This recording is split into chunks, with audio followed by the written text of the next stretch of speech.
afternoon, students. In continuation to the role of microorganisms in the food industry, today in this episode we are going to learn about another group of microorganisms, and that is yeast, and how it participates in the food industry. Before going on to the food production, let us first understand what exactly is yeast. Yeast, if we look on to the microbial world, is a member of the microbial world, and along with mold, they belong to a kingdom which is the kingdom of fungi. Now fungi are eumycota. There are about 800 species of yeast, and among them about 50 species are exploited in the food industry. In contrast to the mold, we have 80,000 species of the mold, and out of this 80,000, about 100 species are exploited in the food industry. Now this yeast very much resembles the bacteria because they are unicellular. But unlike bacteria, they are eukaryotic in nature. Coming on to the difference between the yeast and the mold, we will see that how morphologically as well as physiologically they differ from the molds, though they belong to the same kingdom of fungi. If we go on to the vegetative cells, we find that the yeast cells are unicellular in nature or in morphology, in comparison to the molds which show a mycelial growth. That means the molds have got the presence of thin thread-like structures, and these are called hyphae. Numerous hyphae condense together to form mycelium. In contrast to this, we find that in the case of yeast, though the mycelial nature is totally absent, but they may show presence of pseudomycelia, which is not a true mycelia. If we consider the growth rate or the generation time of the yeast cells, we find that it takes 1 to 2 hours to generate, in contrast to the molds which takes about 6 to 48 hours, and therefore whenever we cultivate a mold, we have to wait for at least 2 days in order to see the growth of the mold on the agar media.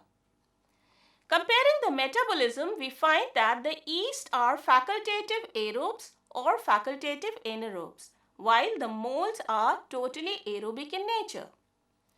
The lytic enzymes, that is the hydrolases, are very few in number in the case of yeast cells, while there are many such enzymes in the case of mold. Also, regarding the toxin production, we find that yeast produce no toxins, while in the case of molds, we have production of many toxins which are tagged or labeled as mycotoxins, and many mycotoxins are very harmful to the human health also. So these are the basic characteristics by which we can differentiate a yeast cell from a mold. Coming on to the morphology of the yeast cell. If we consider a single yeast cell, this is unicellular, globose, oval or ellipsoidal in its morphology. Now inside this ellipsoidal or oval shaped cell, there is a presence of a large central vacuole which is filled up with water. This vacuole has got a membrane which is known as the vacuole membrane. Along with this, since the yeast are eukaryotic in nature, they have presence of a nucleus which is very prominently seen. In addition to the nucleus, there is also presence of mitochondria, and because of the presence of mitochondria, their metabolism very much mimics the eukaryotic cell, because the mitochondria is totally absent in the case of prokaryotic cell, that is bacteria. In addition to all these things, we also find there are many vacuolar granules, there are many storage granules which can be made of glycogen, and also there are many lipid granules. Along with all these, we also find a prominent cell membrane which is covering the whole cell of the yeast, which is unicellular. Now these yeast cells, there are few members of these yeast cells. For example, in Candida, we find that they are joined with one another. As a result, they form a beaded chain-like structure. Though it is not a thread, not a chain, this resembles a thread-like structure, and therefore we call it a pseudomycelium, which is not a true mycelium but a false mycelium. coming on to the reproduction of the yeast cells. Now, yeast cells reproduce by means of the asexual reproduction, which is known as budding. Now, budding is a process, here you can see, where we find a small bud appears along with the mother cell, and when this bud gets detached from the mother cell, it matures, become a adult unicellular yeast cell. Now, in the case of budding, we find that numerous buds are being formed outside the yeast cell. That means a single bud is not formed. There are numerous buds which are formed on the yeast cell, and when the bud appears, there is a formation of a scar which is known as the bud scar. Now, this budding is a common feature of reproduction in the case of Saccharomyces cerevisiae, which is a common genera of yeast cell. However, there is another mode of reproduction which is a common feature of another type of yeast cell, which is known as the fission yeast. In the case of fission yeast, they do not reproduce by means of budding, rather they go into the process of fission. That means they divide into two. Here you can see in the case of Schizosaccharomyces pombe, which is called the fission yeast, a single unicellular yeast gets elongated or it matures, and now after maturation and after duplication of the cell organelles along with the nucleus, they get a fissure. A partition appears between the two cells. Now, they are not two cells, they are basically a single cell. A partition appears between a cell, and this partition now gets separated, and the two yeast cells are now divided, or they are being separated, and now they appear as two daughter cells. The nucleus, here you can see the electron micrograph shows that how prominently the two nucleus are being separated, and with the appearance of a partition, the two cells get separated by the means of fission, and now this is known as a fission yeast, which is a common or characteristic feature of Schizosaccharomyces pombe. Now, coming on to the life cycle, does it mean that the yeast cells are always haploid, or does it mean that the yeast cells are always diploid? Let us see. Whenever there is a scarcity of food, the haploid cells of yeast, they are reduced in number and finally they disappear. Then how do they survive? At that very moment, the diploid cells of the yeast cells undergo the process of sporulation, and they produce more number of diploid cells, and when the conditions again reappear, they undergo the process of meiosis, and again there is a formation of the haploid cells. Now, let us see how this life cycle goes on in the case of yeast cells. In yeast cells, we basically find two different types of haploid cells. One is called the A cell and the other one is called the alpha cell. Now, this A and the alpha cell are different because it has been seen that they secrete two different type of chemicals which are called pheromones. Now, because of the secretion of the pheromones, the A cell attracts the alpha cell, and as a result, they combine together or they undergo the process of mating. So, when the A cell and the alpha cell undergoes the process of mating, there is a formation of a cell which is now a diploid cell. That means the two N nucleus, that means haploid was having a N nucleus, the two N nucleus combine together, and now we have formation of a nucleus which is 2N in nature or diploid in nature. This diploid cell can undergo the process of sporulation, and there may be production of more number of diploid cell, because I told you during the process or during the conditions of scarcity, the haploid cells do not survive, rather the diploid cells only survive. When the conditions are favorable, this diploid cell undergoes the process of meiosis, and we have the production of haploid number of cells. So, in this way, the life cycle of yeast is being maintained, and in this way, the haploid and the diploid number of yeast cells are maintained in the nature. Now, let us come or understand the metabolism of the yeast cell, because we know that the specific metabolic activity is present in each of the microorganism, and that is why they are being exploited in the food industry for the manufacture of different fermented food items. The yeast cells basically show two types of metabolic activities. One is called respiration and the other one is called the fermentation. Now, this respiration is an aerobic process. That means it takes place in the presence of the oxygen. We find that The sugar which is present in the media is taken up by the yeast cell, which is converted to glucose 6-phosphate, and after being converted to pyruvate, it enters the citric acid cycle inside the mitochondria, where we also find the oxidative phosphorylation takes place in the presence of the oxygen, and ultimately the carbon dioxide is being produced and with the liberation of ATP. That means it is an energy generating process. And after that, the carbon dioxide is being liberated out of the yeast cell. So this is a metabolic pathway which is known as the aerobic respiration. Now in the case of anaerobic condition, what happens is the sugar which is present in the media is transported inside the yeast cell, gets converted to glucose 6-phosphate, and then this glucose 6-phosphate gets converted to triose phosphate, which can be transported out of the cell as glycerol, or the triose phosphate can be further converted to pyruvate. Now this pyruvate in this case do not enter the mitochondria because it is an anaerobic process. Okay, so the oxygen is not there. In that case, the pyruvate gets converted to ethanol and oxaloacetic acid. The ethanol and carbon dioxide which is formed from the pyruvate may be transported out of the cell. So in this case, the yeast cell is producing ethanol along with the carbon dioxide. While the oxaloacetic acid can be converted to succinate, and this succinate or the succinic acid can also be transported out of the cell. So the products that are formed in the anaerobic conditions is not at all the same what is formed during the aerobic conditions.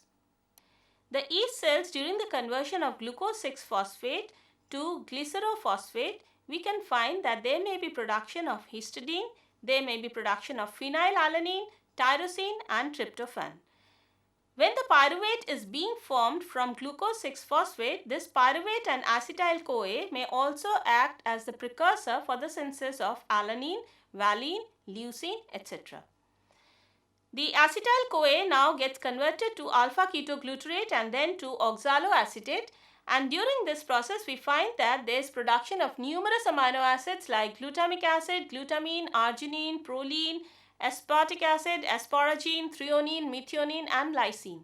Now lysine is one of the essential amino acids which can only be produced by the microbial cells and it cannot be produced by the cells of the human body. Now let us understand the types or the different types of the yeast cells that are being used in the food industry. So we say the types and the uses of the yeast in the food production. The first type of yeast that is known to us is baker's yeast. Baker's yeast means this yeast is a friend of a baker, and the scientific name of this baker's yeast is Saccharomyces cerevisiae. There are basically three different types of baker's yeast. Number one is active dry yeast, which is the grains of the live dried yeast cells along with the leavening powder. So this is the yeast which is mainly used by the bakers in order to manufacture bread and other bakery items. There is another type of yeast which is called the inactive dry yeast, which are the grains of the dead yeast cells without the leavening powder. That means they cannot bring about the fluffiness in the dough and therefore the bakery product cannot be formed with this type of yeast. However, there is another type of yeast which is called the instant dry yeast, which are the fine particles, and therefore since they are instant, they can be used instantaneously without the process of rehydration. That means they have got enough moisture content and they can be immediately or instantly used by the bakers. Here you can see the picture of a compressed fresh yeast. That means this does not need the process of rehydration. So since it is a baker's yeast, the first important food product which is formed with this yeast is the bread. When the dough is made, it looks like this in the container. When the yeast is added to this dough, it becomes lighter or it rises up because of the fermentation process or because of the production of the carbon dioxide inside this dough. And after this dough goes in for the baking and we have the production of the bread. Now, if we go to the history or if we recall back our history, we find that the Egyptian sculpture is there which shows the making of the bread. Now, Egyptian civilization, they knew that if we make a dough and leave it for some time, the naturally occurring yeast are there which are going to ferment it, and therefore we could have a food item which is a bread. Now this literature also shows that during the pyramid manufacture, the workers were given bread as a source of earning also. Coming to the brewer's yeast, we find that Saccharomyces euverum and Saccharomyces pastorianus, these two are known for the production of the lager beer. That means they are not able to resist the high temperature, and therefore they bring about the fermentation process at the bottom of the wooden barrel where the brewing process is going on. However, the Saccharomyces cerevisiae brings about the formation of the ale beer because they are the one who could resist a high temperature, and they form the beer which is called the ale beer, or they are called the top fermenters because they are present at the top of the brewing fermentation. Here also you can see the picture where the brewing has been done in the earlier stages. So in the history also we recollect that there are many instances where the brewing with the yeast were done. And we have a production of a product which is called the beer. If we look at the typical changes that is taking place during the fermentation of the beer, we will observe that the population of the yeast cell, that is Saccharomyces cerevisiae, keeps on rising, and along with rising population, the concentration of the ethanol also keeps on rising because the Saccharomyces cerevisiae converts the sugar into alcohol and carbon dioxide. However, in that case, since the sugar is being fermented, we find that the amount of the fermentable sugar goes down. This shows that the alcohol so produced is the one which is responsible to bring out the product.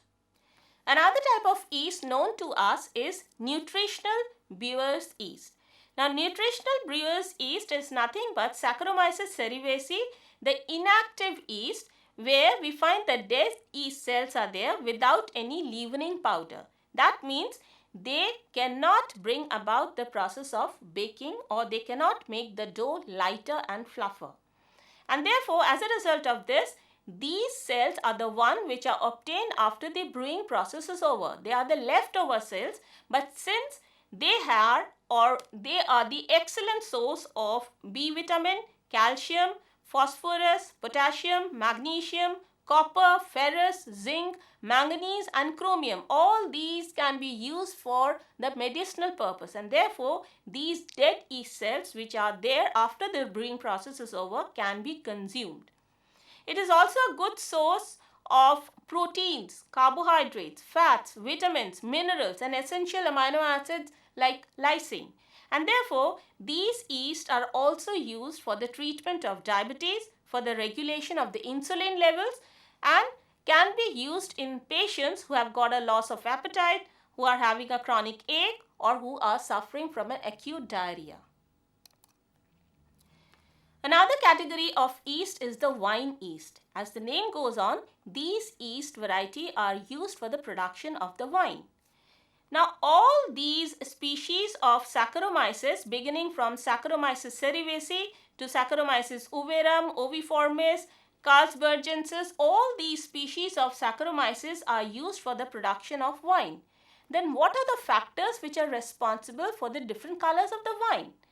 The different factors on which the color of the wine depend on is the geographical area where the wine production is going on, or where exactly the fermentation is going on.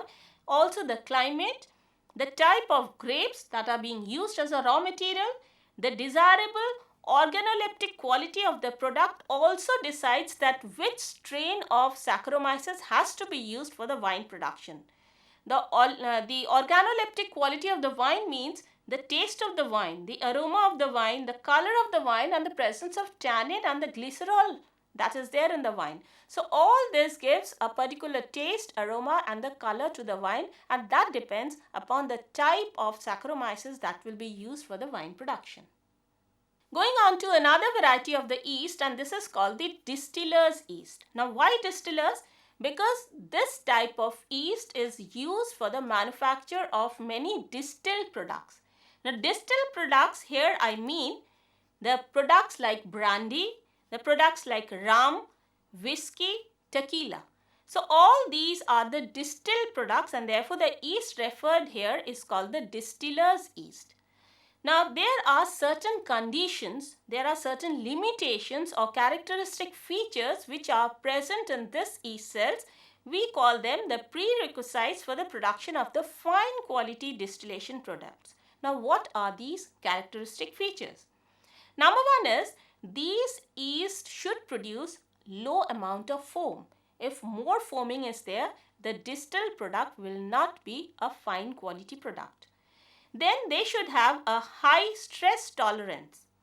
They should be able to give you a high amount of alcohol. Also, the controlled amount of ethyl esters, aldehydes, fatty acids and higher alcohol production should be there. There should not be more amount of higher alcohols or ethyl ester production. Otherwise, this will not give you a good taste to the distilled product. These yeasts should also be able to ferment various substrates such as the corn, barley, wheat, potato, so that the different types of raw material could be used by the industry. Also, they should be fast fermenters with high production level, and they should be able to tolerate high temperature and high osmotic pressure. So these are the characteristic feature which is being found in the distiller's yeast, and therefore they are categorized as the distiller's yeast only, and they cannot be the baker's yeast. Coming on to the other variety of the yeast, which is called the probiotic yeast. Now yeast, as I told you, contains numerous amino acids, numerous vitamins, along with it many essential amino acids which cannot be manufactured by the cells of the human body. Therefore, we have to depend upon this, and as a result of all these nutritional values, we can consume the yeast as the single cell proteins, and therefore they are referred to as the probiotic yeast. Now these probiotic yeast mainly that is being used in the human race is Saccharomyces cerevisiae and Saccharomyces boulardii. Now they have the ability to survive through the gastrointestinal tract, where we have presence of numerous other microbes. In the gastrointestinal tract, we have the normal microbiota. Along with that, we have the existence of many pathogens, and these pathogens should be counteracted. And Saccharomyces cerevisiae and Saccharomyces boulardii has the capacity to counteract with these pathogens which are present in the gastrointestinal tracts. These pathogens can be Escherichia coli, they can be Shigella, or they can be Salmonella, which bring about the different types of diarrheal diseases. Coming on to the last type of the yeast, we call it the Torula yeast. Now this Torula yeast basically refers to a genus which is Candida utilis. Candida utilis can be used as a substitute for meat and a food additive in many processed food. In many countries, it is also used as spice, or it can be used as a seasoning agent. It is also used in many sauce, soups, etc. because this contains a heavy amount of essential amino acids along with the vitamin B. Because of this, the Torula yeast is consumed by the human race. So all these shows that the yeast plays a very vital role in the food industry. We start our morning breakfast with a piece of bread without thinking that if the yeast would not have existed, we would not have got that piece of bread. So we should be thankful to the microbes who are giving so many food that we are relying upon. Thank you.